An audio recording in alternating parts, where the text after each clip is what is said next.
사랑하는 성도 여러분, 옛사람과 그리고 새사람의 차이가 무엇일까요?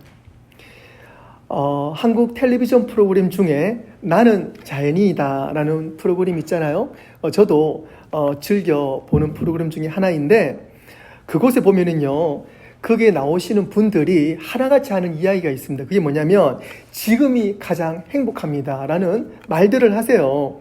그런데 그분들이 사시는 삶을 보면은요, 참 열악하게 사시잖아요. 산 속에서 참 아무것도 없이 불편하게 사시는데 그분들의 입술에서는 참 행복합니다 라고 고백을 합니다. 그러면서 그분들이 지난 시간들을 이야기하시는 걸 들어보면은요, 왜 산에 들어오게 됐는지, 그 지난 이야기 들어보면 참 이 구슬픈 이야기들, 참 어려웠던 이야기들을 많이 하세요. 큰 사업을 했는데 그 사업의 실패로 낙심 가운데 산을 찾으신 분도 계시고, 그 가족의 아픔이 있으셔서 그것을 회복하기 위해서 산으로 오신 분도 계시고요. 또 사람에게서 큰 상처를 입고 산으로 들어오신 분도 계셨고, 그리고 육신적인 어떤 그 질병과 고통 가운데 죽기 직전에 어떤 면에서는 그냥 마지막으로 산을 찾으셔서 그곳에서 회복이 되었다라고 여러 가지 이야기하시는 분들의 이야기들을 듣게 되었습니다. 모두가 하나같이 그 아픈 과거를 잊기 위해서 그 산을 찾았고, 그들은 오로지 그 자연으로 들어가서 자연이 주는 것을 공급받아 사는 삶을 살면서 지금이 가장 행복합니다 라고 말을 했습니다. 옛사람을 버리고 새사람으로 사는 것에 행복을 누리는 분들이잖아요. 자, 그러면 우리도 모두 산으로 그럼 들어가야 되는 것입니까? 그건 아니죠. 산으로 들어간다고 옛사람이 뭐 완전히 없어지는 것, 그런 것도 아니잖아요. 옛사람과 그리고 새사람의 차이는 완전히 내가 거듭날 때 우리는 새 사람이라고 말합니다. 완전히 거듭난다는 것, 그것을 좀 쉽게 설명을 하게 되면은요, 나비를 설명을 들 수가 있어요. 그래서 작은 애벌레가 번데기가 되고, 그 번데기가 그 탈피를 해서 나중에 아름다운 나비가 되는 것처럼, 나비가 되고 난 다음에 그 나비가 다시 애벌레로 못 돌아가잖아요. 이것이 거듭나는 거예요. 저와 여러분들이 예수님을 진실로 믿고 예수님 안에서 거듭났다면 예전에 우리 삶으로 돌아갈 수가 없어요. 이것이 바로 하나님의 은혜인 줄로 믿습니다. 새 사람이 되는 것이 참으로 어렵습니다. 참 어렵습니다. 이 말은 세상 사람들이 자주 쓰는 말이에요. 난 틀렸어. 난 구제불능이야. 왜 또 이러는 거지?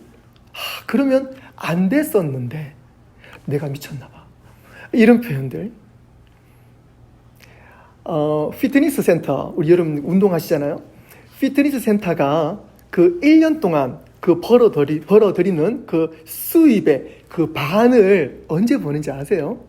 그것은요, 바로 새해 시즌입니다.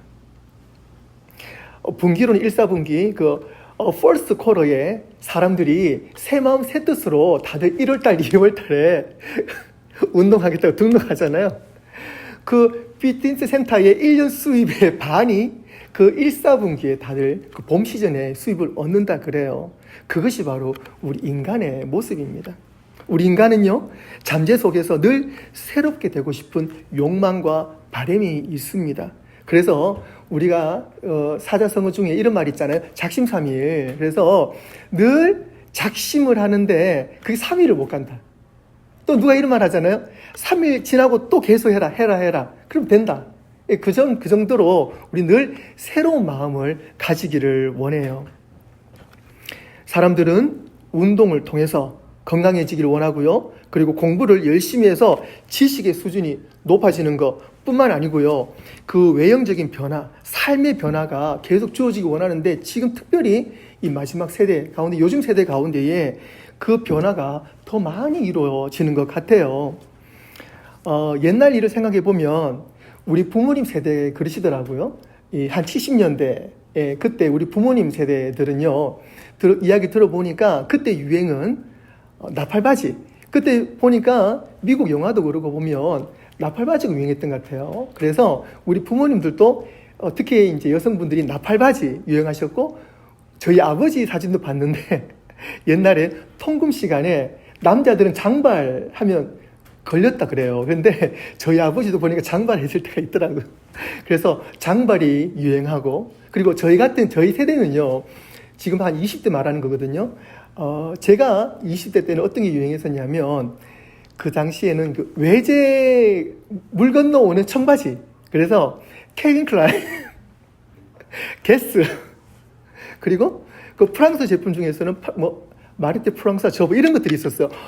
엄청 비쌌어요. 그런데 그 등골 브레이크를 걸려가지고 어머니 아버지는 열심히 일하셔서 그런데 철없는 우리들은요, 그런 거 막 사고 싶어서 쪼르고 막 사달라 그러고 막 등짝 맞고 그랬던 그런 유행의 시절이 있었죠. 제가 우리 아이들한테 물어봤어요. 그래가지고 둘째 아이한테, 야, 요즘에 애들 뭐 유행이 어떤 거야? 아빠 세대는 말이야, 요런 부분 유행했었어. 그러니까 둘째가 특별히 그런 건 없대요. 그러면서 요즘에는 특히 인스타그램 이런 데 보면은요, 자기 취향이 있어가지고 자기 스타일을 만들어가는 게 유행이라는 거예요. 그게 좀 이해가 가더라고요. 우리 때는 누가 좋다 그러면 그냥 그거 따라가는데, 요즘에는 자기 스타일을 만들어가는 게 유행이다. 그것도 이해가 돼요. 그러면서 그것이 이제 나름 좀 뭐 그냥 되는 게 아니잖아요. 그러면서 그런 유행이 돌아가는 이야기를 듣게 되었습니다.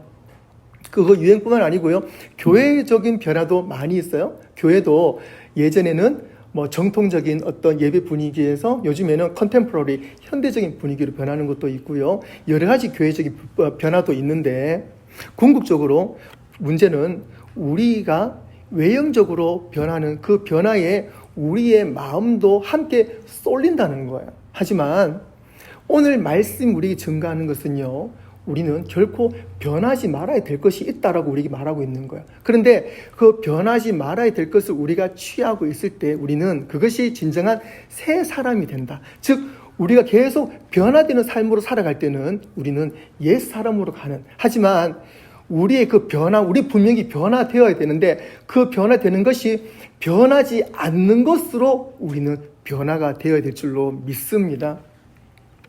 오늘 본문은 우리에게 그 지도를 보여주고 있는데, 그 지도를 한번 살펴볼까요? 오늘 17절부터 24절의 그 말씀을 한번 보시면서 주님께서 오늘 사도 바울을 통해서 우리에게, 우리가 분명히 변화되어야 되지만 우리가 그 변화되고 난 다음에 변화되지 말아야 될 우리의 모습에 대해서 이야기해주고 있습니다. 두 가지의 큰 줄기를 말해주고 있어요. 하나는 옛사람, 또 하나는 새 사람인 거예요. The old man 그리고 the new man, 두 가지를 이야기하고 있는데, 한번 보세요. 17절에 옛사람을 이야기하고 있습니다. 옛사람은 어떤 사람입니까? 바로 17절에 너희는 이방인처럼 되지 말라. 이방인이 바로 옛사람. 우리의 모습이 이방인의 모습으로 머물러 있으면 안 되는 것이요. 그래서 분명히 변화가 돼야 되는데, 이방인의 모습이 어떤 모습이었습니까? 그 마음에 허망한 것이 있고, 그리고 18절에 보시면은요, 무지함과 그들의 마음의 굳어짐, 그 마음에 허망한 것이 있음으로 말미암아 마음이 굳어지는 거예요. 우리의 마음이 굳어지면 어떻게 됩니까? 하나님의 생명이 머무를 수가 없어요. 이방인의 모습에 있을 때, 옛날 사람의 모습으로 있을 때는요, 하나님의 생명이 머무를 수가 없습니다. 그래서 마음이 굳어짐으로 말미암아 19절에 그들이 어떻게 해요? 감각 없는 자가 된 거예요. 감각이 없기 때문에 계속 우리는요, 감각을 찾기 위해서, 은혜의 감각이 아니라 내 육신의 감각을 찾기 위해서 자신의 방탕함으로 모는 거예요. 그래서 모든 더러운 것으로 내 욕심으로 행하는 삶, 그것이 바로 옛적 사람의 모습이다라고 말씀하고 있습니다. 옛 사람의 모습 개념이 되었어요. 그렇다면 새 사람은 어떤 사람입니까? 주님께서 우리 주시는 새 사람은요, 20절 말씀에 오직 너희가 바로 새 사람입니다. 하나님의 사람 너희는 그같이 배우지 아니하였느니라. 자, 그러면서 하시는 말씀이 21절부터 중요한 말씀을 하고 있습니다. 새 사람은요, 진리가 있는 사람입니다. 그리고 너희가 참으로 그에게서 듣고 누구에게서 듣는다고요? 예수님 안에서 듣고, 오직 예수님 안에서 듣고 그 안에서 가르침을 받는 사람.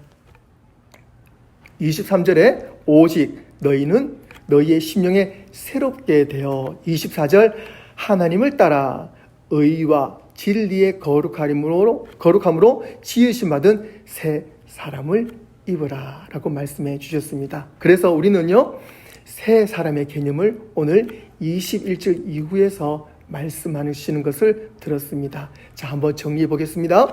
첫 번째는 우리는 새 사람이 되기 위해서 배워야 합니다. 꼭 배워야 합니다. 여러분들, 배우면 끝이 없습니다. 오늘 누구에게서 배워야 된다고요? 21절 말씀에 진리가 누구 안에 있습니까? 예수 안에 있습니다. 그래서 너희가 참으로 그에게서 듣고 예수님 안에서 꼭 듣고 예수님에게서만 듣고 그 안에서 가르침을 받았다 그랬습니다. 사랑하는 성도 여러분, 우리가 새 사람을 잊기 위해서 여러분들 꼭 기억하십시오. 첫째, 배워야 합니다. 무엇을 배워야 합니까? 예수님을 배워야 합니다. 말씀 되시는 예수님에게서 예수님의 말씀을 듣고 예수님의 가르침을 꼭 받으시기를 바라겠습니다. 이것이 가장 첫 번째 단추입니다. 나는 예수님에게서 배우겠습니다 라는 그 고백이 되시기 바랍니다. 그래서 예수님에게서 내가 배우겠다라는 그 믿음으로 출발할 때에 예수님께서는 말씀을 통해서 우리에게 알려주시고 가르쳐 주실 줄로 믿습니다. 그것이 바로 새 사람을 입는 첫 번째 단추입니다. 두 번째는요, 옛 자아를 그래서 벗어버리게 되는 것입니다. 22절, 23절 한번 같이 읽어볼까요? 22절, 23절 시작. 너희는 유혹의 욕심을 따라 썩어져가는 모습을 따르는 새 사람을 벗어버리고 오직 너희의 심령이 새롭게 되어. 아멘. 우리는요, 내 자아를 벗어야 되는데 내 자아를 어떻게 벗을 수 있습니까? 내 자아를 벗음으로 말미암아 우리가 새롭게 되는데, 내 자아를 벗는 것은요, 그냥 벗는 것이 아닙니다. 그것은 내가 진단을 받아야 됩니다. 말씀으로 들어가서 내가 예수님 안에서 진단을 받아야 됩니다. 그러므로 말미암아 내가 가지고 있는 옛 구습, 옛날 모습을 다 벗어버려야 된다는 사실입니다. 우리가 헌옷을 입고 있으면서 그 위에 새 옷을 입을 수 없잖아요. 우리는 헌옷을 벗어야지만 새 옷을 입을 수 있습니다. 그래서 우리는 분명한 사실은 헌옷을 벗어버려야 됩니다. 그런데 그 헌옷을 어떻게 벗냐면 말씀 안으로 들어가면 거기에서 성령님께서 우리에게 헌옷을 벗고 헌옷을 버릴 수 있는 방법을 알려주신다는 사실입니다. 그것은 결코 내 의지로 되지 않습니다. 내가 내 옛적 모습을 벗어버린다, 결코 쉽지 않습니다. 우리가 그런 실수를 많이 한 적이 있잖아요. 내 의지로 내가 중독을 끊겠다, 내가 이 버릇을 끊겠다, 내가 이 고집을 끊겠다, 여러 번 다짐했었잖아요. 그런데 내 다짐으로는 안 됩니다. 작심삼일로 끝나요. 그리고 상대에게 또 상처를 주고 내가 또 상처를 받고 우리는 그런 모습을 살았습니다. 하지만 오늘 말씀을 우리가 분명히 받아들임으로 말미암아 성령님의 도우심으로 우리의 모든 옛적 모습이 떠나갈 줄로 믿습니다. 그래서 내 의지가 아니라 하나님의 도우심으로 옛적의 우리 모습이 벗어나고 하나님의 은혜로 우리가 새로운 옷을 입을 줄로 믿습니다. 우리는 과감하게 버려야 됩니다. 우리 신앙생활 할 때도요, 마찬가지입니다. 과감하게 신앙생활 해야 됩니다. 우리가 내가 한번 믿어보겠다가 아닙니다. 전적으로 주님 앞에 매달리고 주님 앞에 매달려서 진짜 기도하고 말씀 볼 때 진짜 말씀으로 들어가야 됩니다. 그리고 하나님 나를 살려주시겠다는 확고한 믿음으로 주님 앞에 죽으면 죽으리라 들어가야 됩니다. 그럴 때 살 수 있습니다. 우리는 단호한 믿음의 의지가 필요합니다. 그 의지는요, 전적으로 주님을 바라보고 주님을 붙잡는 것입니다. 우리가 광야 생활 가운데에 노뱀을 바라볼 때 그 사람을 살 수 있었습니다.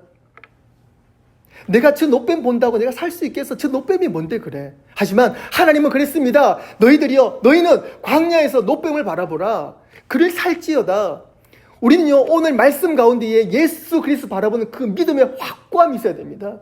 세상의 그 어떠한 가운데서도 우리는 흔들리면 안 됩니다. 세상의 유행에 흔들리면 안 됩니다. 세상의 유혹에 흔들리면 안 됩니다. 우리는 오직 한 길, 오직 진리요 생명 되시는 예수 그리스도, 그분만 믿고 의지하고 주님만 따라갑니다. 주님만 배웁니다. 주님 앞에 기도합니다. 주님만이 저를 살려주실 줄로 믿습니다. 하나님, 오늘 또 이 연약한 종, 하나님, 오늘 또 이 연약한 사람, 주님 붙잡아 주시옵소서. 하나님이 아니면 저는 일어설 수 없습니다. 하나님 아시잖아요. 내가 이렇게 고집이 세고 욕심이 많고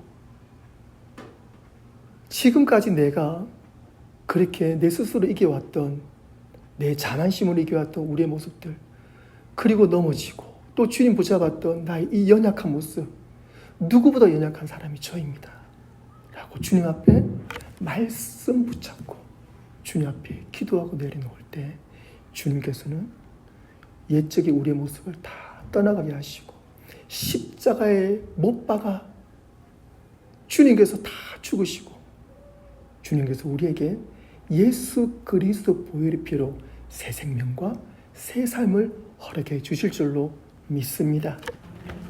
그것이 바로 우리 신앙인의 삶의 방향이고 목적입니다. 그래서 24절에 말씀하십니다. 새 사람을 입어라. 우리는 궁극적으로 새 사람을 입어야 합니다. 오늘 말씀을 통해서 새 사람을 입을 줄로 믿습니다. 24절 우리 한 번 더 읽어볼까요? 시작. 하나님을 따라 의와 진리의 거룩함으로 지으심 받은 새 사람을 입으라. 아멘. 하나님을 따라, 이 세상을 창조하신 우리 하나님을 따라, 말씀 대신 예수 그리스도를 따라 의와 진리의 거룩함으로 지으심을 받은 새 사람, 그 사람이 바로 저와 여러분인 줄로 믿습니다. 심리학자 윌리엄 마스턴 박사는요, 3,000명을 대상으로 설문조사를 했습니다. 많은 사람이 자기가 사는 목적의 94%를 기다리는 일에 쓰고 있다는 결과를 발견하게 됩니다. 소식을 기다리고, 사람을 기다리고, 기회를 기다리고, 좀 더 나아지기를 기다리고, 보다 좋은 세월이 오기를 기다리다가 인생을 다 허비해 버린다는 사실입니다. 또 노벨 문학상을 수상한 작가 사무엘 베게트, 그의 대표작 고도를 기다리며, 거기에는요 2명의 주인공이 나오지요. 블라디미르와 에스트라공이라는 2명의 광대가 나옵니다. 이 두 사람이요 고도라는 사람을 기다리면서 대화를 나눕니다. 이 작가는요 이 대화를 통해서 인간은 오지 않는 그 고도를, 그 한 사람을 기다리면서 인생을 보낸다는 사실을 우리에게 알려준 것입니다. 우리 인생은 기다림이라고 해도 과언이 아닙니다. 그러나 무엇을 기다리고 있는지, 무엇을 위해서 살아가고 있는지 한 번쯤 우리는 돌아봐야 합니다. 여러분은 무엇을 기다리며 살아왔습니까? 그리고 그 바람이 아직도 이루어지지 않았다면서 실망하고 있다면 우리는 그 전에 생각해 볼 문제가 있습니다. 혹시 우리는 오지 않을 것을 기다리며 헛된 꿈을 꾸다가 시간을 버리고 살아가고 있지는 않습니까? 정말 내가 나답게 사는 삶, 진정 보람있게 사는 복된 인생을 우리는 누리고 있습니까? 그리고 그것은 바로 우리를 창조하시고 구원하신 예수 그리스도를 만나는 삶이라는 사실을 우리는 이 시간 확실히 알게 되었습니다. 할렐루야. 아멘. 우리는 꼭 다시 오실 주님을 기다리는 그 믿음으로 살아갈 때에 참 가치 있는 기다림, 그리고 그 속에서 역사하시는 하나님을 만나게 될 것을 믿습니다. 빌립보서 4장 6절에서 7절에서 말씀하십니다.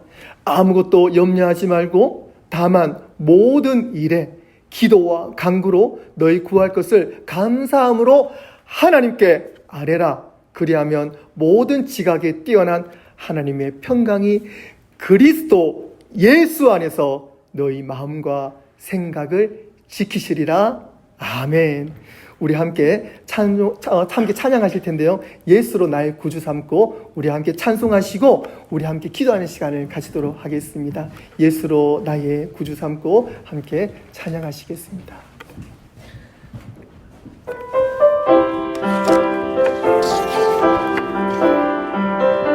1절과 2절, 3절 윗부분 읽겠습니다. 예수로 나의 구주 삼고 성령과 피로써 거듭나니 이 세상에서 내 영혼이 하늘의 영광 온전히 주께 맡긴 2절 온전히 주께 맡긴 내 영 사랑의 음성을 듣는 주네 천사는 왕래 가는 것과 하늘의 영 3절 주 안의 기쁨 누림으로 주 안의 기쁨 누림으로 마음의 풍랑이 잔잔하니 세상과 나는 간 곳 없고 고속한 주만 이것이 나의 간증이요 이것이 나의 간증이요 이것이 나의 찬송일세 나 사는 동안 끊임없이 구주를 찬송 이것이 나의 간증이요 이것이 나의 간증이요 이것이 나의 찬송일세 나 사는 동안 끊임없이 한 번 더 구주를 찬송 이것이 나의 간증이요 이것이 나의 간증이요 이것이 나의 찬송일세 나 사는 동안 끊임없이 구주를 찬송하리로다. 우리 다 함께 눈을 감으시고 한쪽 손을 가슴에 대시고 한쪽 손을 우리가 하늘로 우리가 높이 올려드리며 이 시간 하나님 앞에 우리의 모습을 내어드리면서 하나님 이 시간 성령님을 통해서 주님 만져주시옵소서. 옛 구습에서 옛날 죄악된 모습에서 거기에 얽혀서 헤어나지 못하는 아버지 우리의 모습 주님께 보여드립니다. 하나님 이 시간 우리를 만져주셔서 예수 그리스도에 못 박게 하여 주시고 예수님의 그 보혈의 피로 다 씻어주셔서 새 사람으로 거듭나게 하여 주시옵소서. 애벌레가 나비가 되어서 하늘을 나는 것처럼 아버지 하나님 이제는 내가 예수님 만남으로 진심으로 부활하고 그 삶을 우리가 만끽하며 부활의 증인으로 살기를 원합니다. 다시는 옛적 모습 돌아가지 않도록 성령님 우리를 도와주시고 인도하여 주시옵소서. 우리가 이 시간 주님 앞에 우리의 삶을 내어놓고 간절히 주님 앞에 기도하는 시간을 가지도록 하겠습니다.